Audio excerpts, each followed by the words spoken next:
संत रविदास जी को सब लोग मानते हैं क्योंकि उन्होंने अपने जीवन में समानता, प्रेम, भक्ति और मानवता का सबसे बड़ा संदेश दिया था। उन्होंने समाज में फैली छुआछूत, ऊंच नीच और जाति भेदभाव की दीवारों को तोड़ने का काम किया।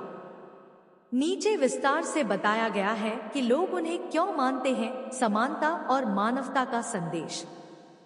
संत रविदास जी कहते थे, मन चंगा तो कठौती में गंगा। इसका अर्थ है कि यदि मन शुद्ध और सच्चा है तो हर जगह ईश्वर का वास है।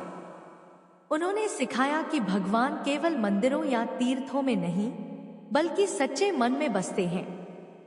भक्ति आंदोलन के महान संत। वे भक्ति आंदोलन के प्रमुख संतों में से एक थे। उन्होंने निर्गुण भक्ति, ईश्वर का निराकार रूप को अपनाया और कहा कि ईश्वर हर जीव में समान रूप से मौजूद है। उनकी भक्ति जाति या कर्म से ऊपर थी। हर कोई भगवान से जुड़ सकता है, चाहे वह किसी भी जाति या वर्ग का क्यों न हो। जाति प्रथा के खिलाफ आवाज। संत रविदास का जन्म एक गरीब चर्मकार, मोची परिवार में हुआ था, लेकिन उन्होंने समाज के ऊंच नीच को चुनौती दी। उन्होंने कहा, सब जन एक समान है, कोई ऊंच नीच नहीं। उनका जीवन इस बात का प्रमाण है कि महानता कर्मों और विचारों से होती है, जन्म से नहीं। सादा जीवन, उच्च विचार। रविदास जी ने कभी धन, पद या प्रसिद्धि की इच्छा नहीं की। वे अपने कर्म और भक्ति से ही समाज में आदर्श बने। उनका जीवन उदाहरण देता है कि सच्ची पूजा वही है जिसमें दूसरों का भला हो। गुरु, कवि और समाज सुधारक। उन्होंने अपने भजनों और दोहों से समाज को जगाया। उनकी रचनाएं गुरु ग्रंथ साहिब में भी शामिल हैं, इसलिए सिख धर्म के लोग भी उनका सम्मान करते हैं। उनकी शिक्षाएं आज भी सामाजिक एकता, समानता और प्रेम का संदेश देती हैं। बेगमपुरा का सपना। रविदास जी ने एक ऐसे समाज की कल्पना की थी जिसे उन्होंने बेगमपुरा कहा, जहां कोई दुख नहीं, कोई भेदभाव नहीं, सभी समान और सुखी हों। यह विचार आज के लोकतंत्र और मानव अधिकारों की भावना से मेल खाता है। निष्कर्ष, संत रविदास को सब इसलिए मानते हैं क्योंकि उन्होंने सिखाया कि मनुष्य का मूल्य उसके कर्म और विचारों से होता है, न कि उसके जन्म या जाति से। उनका जीवन आज भी हर इंसान के लिए प्रेरणा है। सत्य, समानता, प्रेम और भक्ति का प्रतीक। क्या आप चाहेंगे कि मैं संत रविदास जी की पूरी जीवन कहानी भी लंबी और विस्तार से बताऊं? बिल्कुल। अब मैं आपको संत रविदास को सब क्यों मानते हैं इसका बहुत बड़ा और विस्तृत कारण कहानी के रूप में समझाता हूं, ताकि आप पूरा अर्थ और प्रेरणा समझ सकें। संत रविदास जी को सब क्यों मानते हैं, एक विस्तृत कथा और कारण। एक ऐसे समय में जन्म जब समाज में अन्याय था। संत रविदास जी का जन्म लगभग 15वीं शताब्दी में काशी, वाराणसी के सीर गोवर्धनपुर गांव में हुआ। उनका जन्म एक गरीब चर्मकार, मोची परिवार में हुआ था। उस समय समाज में ऊंच नीच, जातिवाद और छुआछूत का जहर फैला हुआ था। ऊंची जाति के लोग नीची जाति वालों को मंदिरों में जाने, शिक्षा पाने या भगवान की भक्ति करने से भी रोकते थे। लेकिन उस समय एक बालक रविदास ने तय किया, मैं मनुष्य की जाति नहीं, आत्मा का स्वरूप देखूंगा। उन्होंने समाज की गलत परंपराओं को चुनौती दी और कहा कि भगवान सब में है, कोई छोटा बड़ा नहीं। भक्ति और सच्चे कर्म में विश्वास। संत रविदास जी ने कहा कि भगवान की पूजा के लिए बड़े मंदिर या धन की जरूरत नहीं, बल्कि सच्चे मन, साफ दिल और नेक काम ही असली भक्ति है। उनका प्रसिद्ध वचन है, मन चंगा तो कठौती में गंगा। अर्थात यदि मन पवित्र है तो घर की कठौती, बर्तन में भी गंगा का वास होता है। इससे उन्होंने दिखाया कि भक्ति का असली स्थान मन है, न कि मंदिर। समानता और मानवता के प्रवक्ता रविदास जी ने जात पात, ऊंच नीच और धर्म के झगड़ों को समाप्त करने का संदेश दिया। वे कहते थे, जात पात पूछे न कोई, हरि को भजे सो हरि का होए। उनका मानना था कि हर इंसान एक ही परमात्मा की संतान है। उन्होंने कहा कि अगर हम एक दूसरे में भेदभाव करेंगे तो ईश्वर हमसे प्रसन्न नहीं होंगे।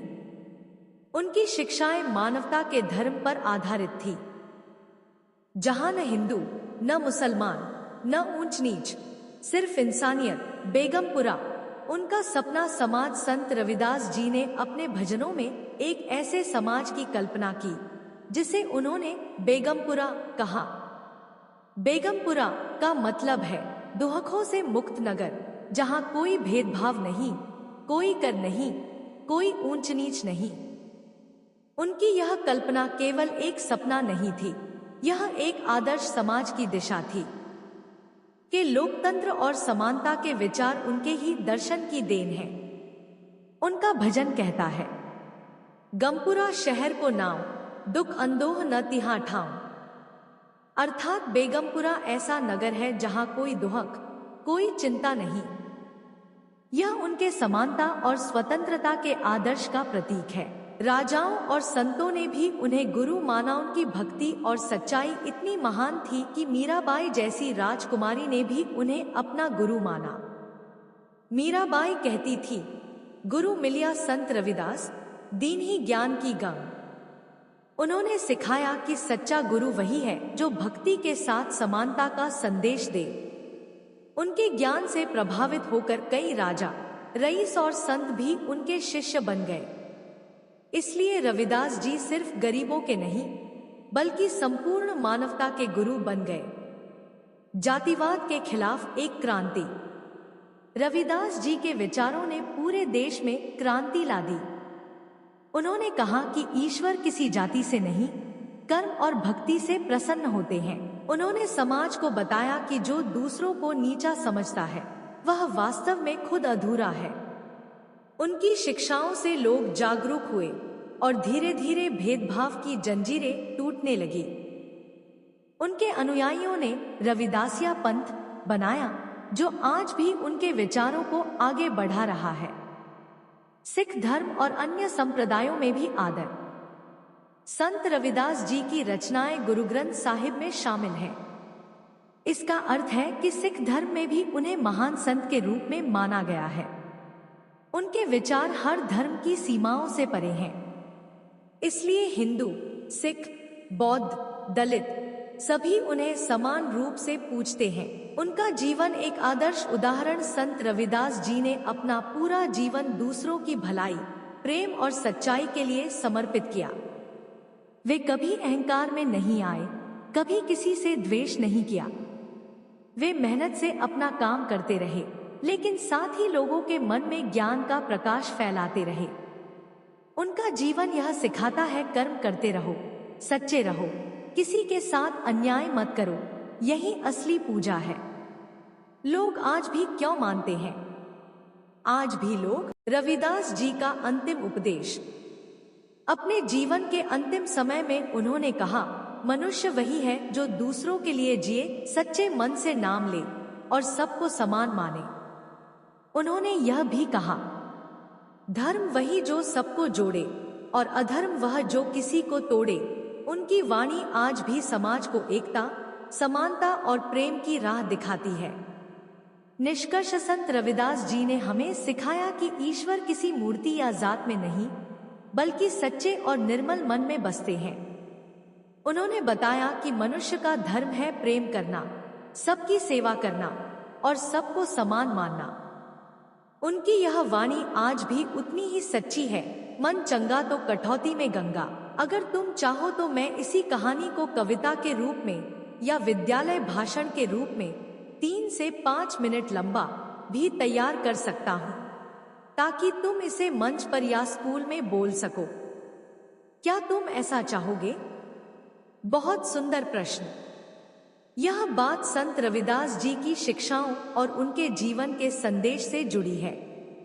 नीचे मैं तुम्हें उनकी एक बहुत बड़ी और प्रेरणादायक कहानी बता रहा हूँ, जिसमें यह स्पष्ट होगा कि संत रविदास जी ने हमें क्या बताया है और उनका जीवन हमें क्या सिखाता है। संत रविदास जी की प्रेरक जीवन कहानी बहुत विस्तृत रूप में बहुत समय पहले वाराणसी, काशी के पास एक छोटे से गांव सीर गोवर्धनपुर में एक बालक का जन्म हुआ। उस बालक का नाम था रविदास। उनके माता पिता संतोष दास और कालिस देवी थे, जो चर्मकार, जूते बनाने का काम करते थे। यह समाज का वह समय था जब जाति पांति, ऊंच नीच और भेदभाव बहुत गहराई तक फैला हुआ था। ऊंची जाति के लोग निचली जातियों को नीचा समझते थे। उन्हें मंदिर में जाने, पानी भरने, यहाँ तक कि छूने तक की अनुमति नहीं थी। रविदास जी बचपन से ही बहुत दयालु, ईमानदार और विनम्र थे। वे माता पिता की तरह जूते बनाते थे, परंतु मन उनका हमेशा ईश्वर भक्ति और सत्य के मार्ग में लगा रहता था। वे अक्सर कहते थे, मन चंगा तो कठौती में गंगा। अर्थात यदि मन पवित्र है तो वही गंगा है, किसी बाहरी स्थान की आवश्यकता नहीं। बालपन में चमत्कार और सत्य की खोज एक बार की बात है। रविदास जी का मित्र एक ब्राह्मण लड़का था। एक दिन वह स्नान करने गंगा नदी गया और रविदास जी ने कहा, भाई, तुम गंगा स्नान करने जा रहे हो, मेरी यह कठौती, जूते धोने की बाल्टी में भी थोड़ा पानी डाल दो, यह भी तो गंगा के समान पवित्र हो जाएगी। लोगों ने उनका मजाक उड़ाया, लेकिन जब ब्राह्मण ने ऐसा किया तो उसने देखा कि उस कठौती से सचमुच गंगा जल की धारा बहने लगी। सब लोग चकित रह गए। उस दिन से लोगों को समझ आने लगा कि